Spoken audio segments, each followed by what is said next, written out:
Before going to our witnesses and recognizing them and swearing them in, I want to give a chance to our host, Congressman Ciscomani, who, as I said, has become a good friend of this committee, a good friend of all of us, and is doing a great job in the United States Congress trying to address these issues and others. I want to give him a chance to make some introductory remarks. Congressman Ciscomani, you're recognized. Thank you, Chairman. Thank you so much for the opportunity to be here, and thank you for choosing our community to come and add more attention to this pressing issue. I want to thank all my colleagues as well in the committee for making the trip down here. For people here that know, these members have different districts from around the country, and they leave home to be here and see what's really happening at the border. And to the witnesses, of course, thank you so much. And the audience as well for making the time. This is an important issue. We've always known that. We have recognized that. And of course, our host town, the town of Sahuarita, with Mayor Murphy, a good friend and someone that has been steadfast on this issue and supportive as well.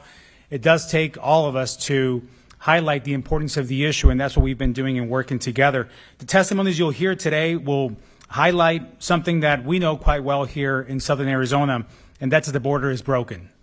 That's not just a saying. It's not a random line. We've seen that, and the evidence is there. It's not an opinion. It's a fact, and we can see that with the numbers. And it's having a devastating impact here on a daily basis. The border crisis and any crisis here are not anything new that we haven't seen in this region.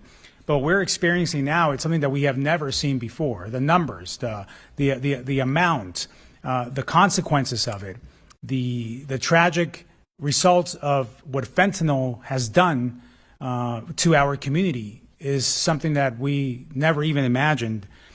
From public safety to trade and commerce as well, to other industries like agriculture, no aspect of life in Arizona is untouched by this border crisis. It's a reality that my constituents live every day, that you all live every day.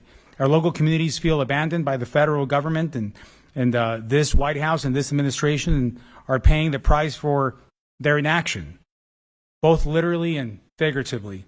Local hospitals pay out of pocket for medical care for the flow of migration that we're seeing, and counties foot the bill for bus tickets to transport individuals to different areas.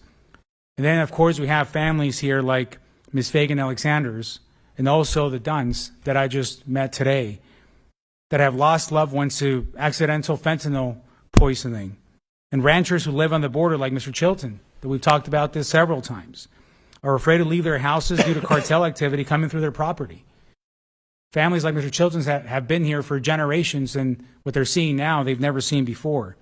And to our witnesses and those watching at home, I want you to know that the colleagues here that I'm joined with today are listening, and they're paying attention. From all across the country that they're represented here, they care about this. I know because I work with them every single week, and I've become a friend of this committee.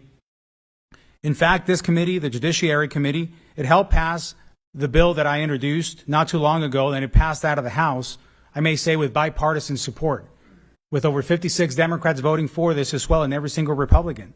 H.R. 5885, the Agent Raul Gonzalez Officer Safety Act. But if it wasn't for this committee and the leadership in this committee, then that bill would have never made it through. But they were able to speed it up, and we were able to vote on it. If you don't know, this committee, this bill deals with high-speed chases and tackling that issue that has become just a constant threat in our communities of cartels recruiting young people from Tucson and from Phoenix to come and drive at high-speed chases and drive migrants up north, endangering not only their lives and the lives of the migrants, but also the lives of innocent bystanders. This is a humanitarian crisis as much as it is a national security crisis as well. Humanitarian for those being trafficked, those women and children being trafficked, and also for our own citizens and communities here that are being abused and are being introduced to this deadly, deadly drug of fentanyl that in many cases the poisoning happens by accident. So I want to thank once again my colleagues for being here and for helping us pass that bill. It's on the Senate now, and it's up to the Senate to also take action on it, and it's up to this White House to take action. So again, thank you to my colleagues for being here. Thank you, Chairman, for the opportunity to weigh in and to be able to participate in today. And with that, sir, I yield back.